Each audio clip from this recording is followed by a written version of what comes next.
Welcome to Health, Wellbeing and Lifestyle, and for our first guest today we have Michelle Richardson, a lymphologist, and today she's here talking to us about the 4 ways to be more energetic. So welcome, Michelle. Thank you. So can you tell us, how can we build our energy levels? I have many people who come to see me who ask, how can I create energy? And I ask them next is, do you know what it is? People go, no. Well, then if you don't know what it is, how are you going to create it? And energy is all around us, okay? It's in the air, which means oxygen, right? By deep breathing. Now, everyone knows that we need oxygen to live, yeah? It's common knowledge, right?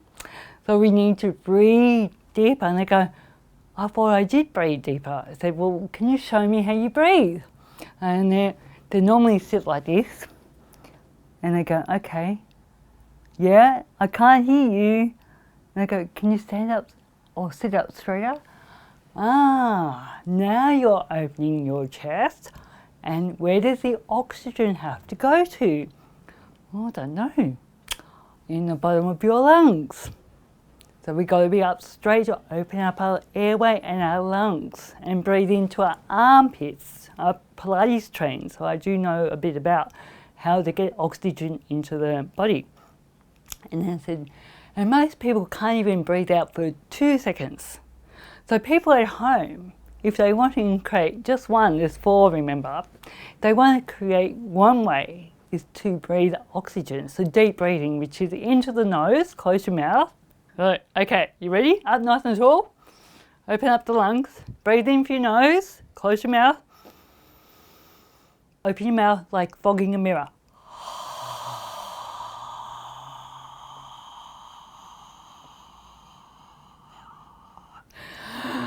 Just by doing that, what are we doing? Increasing our heart rate, which is creating oxygen flow, which is red blood cells around your body to get rid of waste and toxins that have accumulated to stop the energy in our body as well. It doesn't matter if it's late or morning or overcast. I must say you mustn't go out in the hot sun, right? Because that doesn't make us feel good. But in the early morning, just go out and make you feel good, doesn't it? And it creates energy. Okay, and that's such a simple technique, right? And that will enhance healing. And what do we all want? Energy to create healing. Yeah, which means less pain, right? Less illness. Maybe not being diagnosed with a disease, I don't know. But anything is possible when you learn to breathe. Could you give us some examples of how this has worked, for some success stories for people, or how it can work for people? I guess there's a lot of women out there who really struggle because they're carrying a lot of weight, right? And just carrying, you think you're carrying an extra 5 to 10 to 20 or maybe 50 kilos, that's a lot of stress. So you tend to close down, your abdominals tend to crunch in, your lungs close in, and I have women who come and just, I make them feel good. It's not about finding a fix for them or anything like that, because they can fix themselves by doing a few simple tips. One is oxygen, I just shared with you, and by doing this regularly, right, they start to feel better. That's amazing, and with that they lose weight, they feel better about themselves, and happy days, and so many and it's a simple technique as well. So lots of stories. What's another one? A young lady came to me and she was in pain, and with hip and knee, and because I am also Pilates trained, I worked out her posture was incorrect. And because we get in habits and we walk to compensate for that pain, we're actually doing more damage. So then what do? Close up into our lungs and we sit forward. We don't want to get up and walk, and that's a no-no. We actually have to get up straight and walk so we get oxygen, and then the oxygen can take away the waste that's built up around the, say, sore knee or sore hip, to replace it with oxygen so the body starts to repair. And as you were saying earlier, with the 4 ways of doing that, then the other way is? Well, the other ways was bouncing, massage, and creating energy. And they're all related by bouncing. And we suggest people that they get on a trampoline, and that activates the lymphatic system, which starts in the calf muscle, right? Which then gets all your systems activating at once. Then you start to breathe, because you need to breathe oxygen to bounce up and down, and it's just a great feeling. And the fourth one actually is massage. Now this is a very interesting topic, because people don't often know, well, what is massage, or how do you create energy through massage? Well, it's a very light touch. Okay, and they've done lots of research throughout the decades about how the energy from one person's hand to another person's hand or body creates electric shock. You've been around people and you get, oh, you're shocked, right? Because we are all energy. You've been in a room with someone or a group of people and you feel amazing. So that's how energy creates the body. So 4 ways to activate the body is oxygen, deep breathing. Like I said, breathe into the bottom, breathe into your nose, and breathe out like fogging a mirror. Second one is rebounding or movement, jumping up and down. Third one is massage, stroking the body. Just, when you've got elderly parents or anyone who just wants to feel good, what do? Massage their back. Give them a stroke down the arm, right? That's moving out the toxins that are making us feel bad, yeah? And the fourth one is energy, which is in us anyway, right? The frequency of the cells, which vibrate through everyone that we know, like I just explained before, is when you're in the room with someone, you feel good. Follow the 4 steps of activating the lymphatic system, and you know what? That's hardly spoken of. If you're in surgery or top positions, they'll know what it is, right? Thank you so much, Michelle. And what would you say would be your absolute top tip for our viewers to take with them today? To stand up tall and breathe deeply. That creates the energy inside you, vibrates the cells.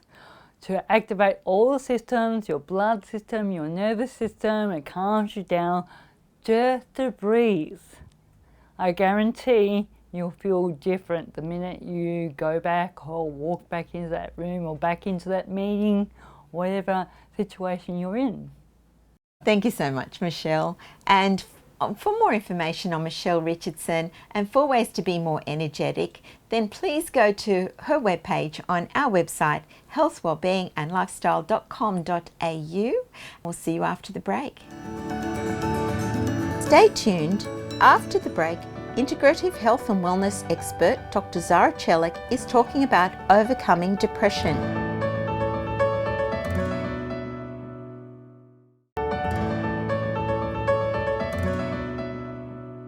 Welcome back, and now we have Dr. Zara Chelik, our integrative health and wellbeing expert, and today she's back talking to us about overcoming depression. So Dr. Zara, we know that depression's a big thing with many of our viewers, I'm sure, experience it or know someone with it. Can you tell us a bit more about how to overcome it? Yeah, so depression is comparison of our reality, our current situation, life or event that took place in our life. It's a comparison of that event or a memory or our sort of lifestyle or our personality and our achievements to either past or someone else's reality. So that whole comparison will create internal conflict, an internal conflict of energy inside the individual. So as we are comparing our life to either our past, and we want to be always there, or if we are comparing our reality to someone else's, there will be that shift of biochemistry happening inside. Normally when we talk about depression, us practitioners will go with the symptoms and then we do the diagnosis. But I like to know the real trigger. What is the real trigger? Is it the language that the individual is using and associating with day-to-day activities?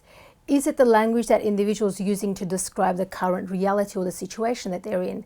Is that then really creating that internal turbulence and that internal vortex with the turbulence, and it really pulls them down?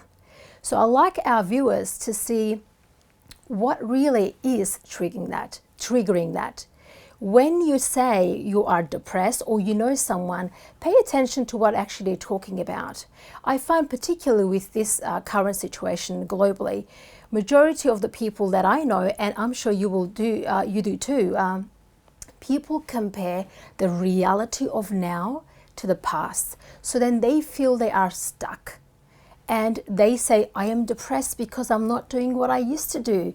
I'm depressed because I'm not going out to the restaurant and wearing my glamorous clothes.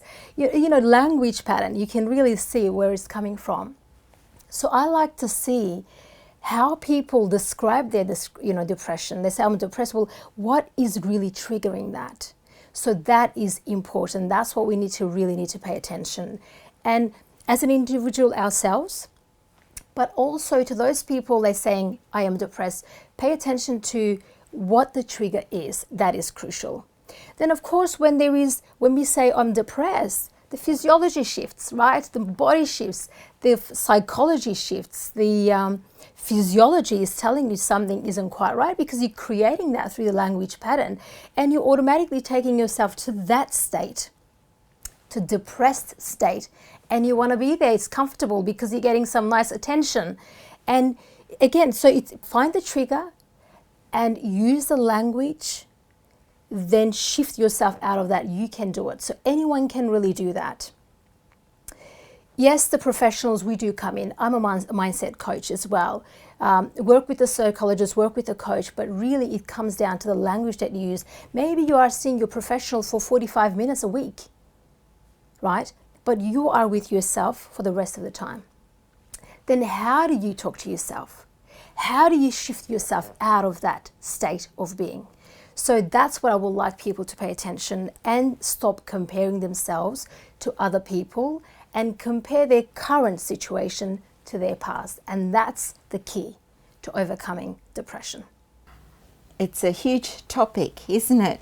And it depression. is very common as well. People experience it, and as I said, it is creating that biochemical reaction. Then the whole biochemistry shifting. Then there will be interruption to the gut flow, right? The gut function rather. There will be also imbalance in the nervous system. Remember I talked about our nervous system, how big role it plays, especially when we say I am depressed, I'm not happy, I'm this. It creates that imbalance in the autonomic nervous system.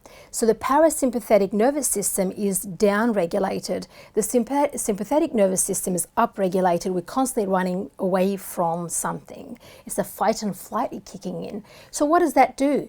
When the parasympathetic is down, the gut functions down. And when the gut functions down, neurotransmitters responsible in the brain are also not at optimum level. The other thing will be the mindset. Right? When we are in the fight and flight, and I spoke about that in our last episode, the imminent mind kicks over. So we are focusing on the problem and we're not objective, we're not creative, we're not authentic. And at that state, we are not thriving because we are focusing on the threat constantly and wiring your brain to focus on the threat rather than getting creative and objective to shift ourselves out of that state. So what would your best advice be for our viewers before we go to the break today? So I just want to talk about an individual actually, which I encountered and met quite recently. He was depressed due to the COVID-19 regulations. So he felt like his freedom was taken away. So as soon as you actually saw how he was thinking and went to the thinking process, it immediately shifted the thinking process and it helped him to overcome and come out of that situation and then use it to his advantage. So it can be achieved, but it is all about the mindset and the individual and the commitment to self. So the advice will be to pay attention to your language, and what you are doing with your mindset and your thinking process. Are you constantly comparing yourself to somebody else or your past and you want to stay there? So which feels comfortable?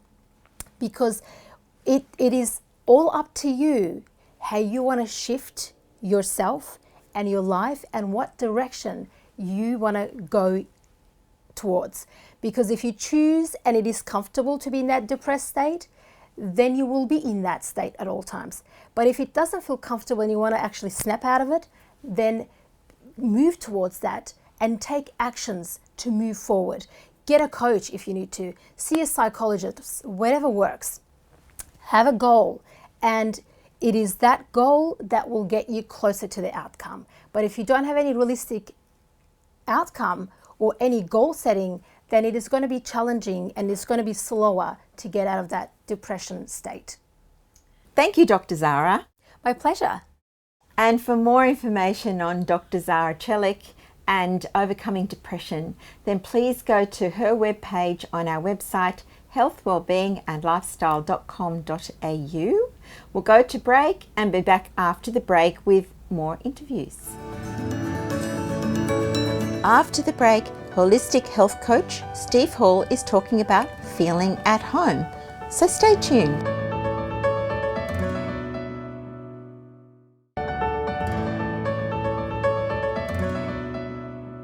Welcome back, and now we have Steve Hall back with us as part of the series on living a life of value and meaning. And today's topic is feeling at home. Welcome back, Steve. Thanks, Linda. It's wonderful to be here again. And today you're talking about feeling at home. So how important is it to feel at home? Linda, it's so important, and I love this topic because it sums up in a feeling, I think. It's what I think of as home feels like. Home is a sense of belonging. You know, you really identify with where you are, and you know, it's the core of our being. You know, we've learnt who we are and why that's important, but it's also important to understand where we fit in, where we belong, where we feel at home. It doesn't have to be, you know, exactly the home you grew up in, but you need to feel at home somewhere, so it's hugely important. And why is it important in today's world, do you feel? Well, the world is changing, but Australia, I see that changing as well. You know, so much of Australia is a multicultural society, so it means a lot of people have left a land and a home somewhere else on a different continent to be here. That's step one. But now, you know, home ownership is something that is more like an investment and a way to grow an income at the same time and set yourself up for the future and all that. So home is no longer a house that you move into when you're young and you first get married and you keep building extensions on and it grows over decades. Now it's like we're more like hermit crabs, and we, you know, get a shell, and once we outgrow it, we move to another one and upgrade, and so it goes. So we can sort of lose that connection with where we might have felt we belonged, because our parents, they probably gave that sense of home to us. And when you go home, it's like, wow, there's a feeling to it. But later on in life, when you get to middle age or older, you know, your parents sooner or later are going to pass away, and you'll be challenged. And it's like, you could be searching for meaning and a belonging, and something's missing, you're not sure what, and it's this connection, this feeling of home. So it's really important that we got somewhere we can identify with it, as well as identify who we are. And that goes full circle. You know, you learn who you are as a person, discover what your values are, and that you're living your values, you get your identity and you understand who you are, but now you need to have a sense of belonging with it. So when you've got those values and you incorporate them every day into your everyday life, and that could be something like, a value could be having fun, or a value could be connecting with other people. Once you understand what your values are, you know, your top 5 or 10 values, you bring them into your life all the time, and you've got to protect them with we call it a boundary, but it's like understanding what makes you you. And so then you can disassociate yourself with any drama going on in life. You don't take on all the drama that's happening around you. You know who you are, and you can look at it and you can feel separate to it. It's like, I understand who I am now. There's drama there, there's someone in trouble. I can help them, but I don't have to get involved. I don't have to wear and take the responsibility of everything that's going on. I just take what's in my control. So that doing that creates a sense of home in yourself. You start understanding who you are. And when you know that, you feel a lot more powerful, a lot more stable in life. And so no longer do you need somewhere like a home to identify with so that you belong there. It's like all of a sudden you can be in the middle of anywhere in the world, in the middle of any drama going on around you, and you'll feel a little bit more strong and calm in who you are, and you will have a sense of being at home. You've got all the memories that you're brought up with, all those lovely memories and emotions. You'll think of people that made you feel that way, but you will feel at home no matter where you are. It's like you're carrying it around with you. So it's very important. Well, it's so important too because so many people rent. Yeah. Not everybody has a home base that they could call their home. Yeah. You know, once you have to move house, it's like creating that new home, isn't it? Exactly, and more people are renting nowadays for many different reasons, but it's like, isn't it so good to know that it doesn't matter where you are, what situation you're in, that you're going to feel at home no matter where you are. Like, it's really, really good way of living your life and feeling that certainty and sense of power. It's, I think we all need that. And so what would be the thing you could say for our viewers that we get, one thing that they could do just to help themselves feel at home with themselves? And this is the fun advice. You know, I don't like giving advice that's onerous or hard, you know, that people go, oh, I have to do that, like dieting, you know, you've got to stop doing something. The advice for feeling at home is do what you love, you know, which are your values. What you really value doing are the things that you love to do naturally and you want to experience all the time. So make sure you live more in accordance with what you love yourself and bring it to life. You are important, invest in yourself, make sure you do those things. Get a list of your values, sort it out. I can't recommend that highly enough. And do one of them every day or all 10 every day and watch your life explode. You know, you become very happy, very centered in who you are. And it's such fun to tick those things off at the end of every day going, I really have done stuff for me. It's really important to bring the best version of yourself out in life, and this is how you do it. So thanks for joining us for this series. It's wonderful to have spent that time and get all of these valuable tips for our viewers. And we'll finish the show for today and we'll see you next time. So if you have any more information on Steve Hall and living a life of value and meaning, then please go to his webpage on our website, healthwellbeingandlifestyle.com.au. And we'll see you next week. If you'd like to know more about our show, please like our Facebook page and also subscribe to our YouTube channel.